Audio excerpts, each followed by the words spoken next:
अस्सलाम वालेकुम फ्रेंड्स, मैं तौसिफ खान वेलकम करता हूं आपको बजीज जोन में। आज का जो हमारा टॉपिक है वो बाजरे के बारे में है कि बाजरे को वाश क्यों करते हैं फार्म वाले या बर्ड सेटअप वाले। तो वही मैं आपको बताना चाहता हूं कि मैंने भी बाजरे को अभी धो के देख रहे हैं आप, सुखाया है और सूख गया है। ये किसी छन्ने में धो लें आप और उसके बाद किसी प्लास्टिक पे सुखा दें, तेज़ धूप में रख दें और ये सूख जाएगा। वो क्यों करते हैं, हम धोते क्यों हैं बाजरे को? क्योंकि इस पर केमिकल लगा हुआ होता है। लोग इसको सेव करने के लिए इस पर दवाएँ डाल देते हैं कि कीड़े मकोड़े न लगें, या फिर फसलों पे भी स्प्रे होता है तो वो इससे केमिकल होता है इसके ऊपर, जिससे आपको ये बर्ड्स आपके खाते हैं और बीमार पड़ जाते हैं। अक्सर आपने देखा होगा। तो आधे से ज़्यादा वजह तो यही होती है बीमारी की कि बाजरे पे केमिकल होता है।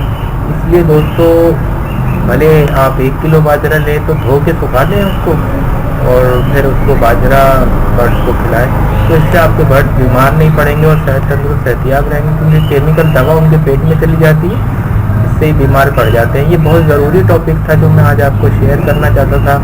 मैंने बोला कि ना आपको ज़रूर शेयर करें ताकि आपको इसके बारे में अवेयरनेस हो। बाजरे को तो दोस्तों, बाजरे को आपके अगर पास ज़्यादा परिंदे हैं तो बाजरे को धो के सुखा लें अच्छी तरह 5-6 घंटे। तो उसके बाद जो है आप किसी सूखे सी जगह पे या बोरी में डाल के रख लें और गीला ना हो वो, वरना बाजरा ख़राब हो जाएगा आपका।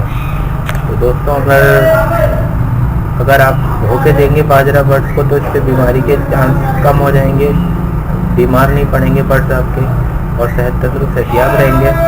तो ये बहुत ज़रूरी है दोस्तों, अगर आप बाजरा दे रहे हैं बर्ड्स को। तो अगर मेरी वीडियो आपको पसंद आए तो ज़रूर लाइक करें और चैनल को सब्सक्राइब करें। मिलते हैं नेक्स्ट वीडियो में। क्या अमान अल्लाह।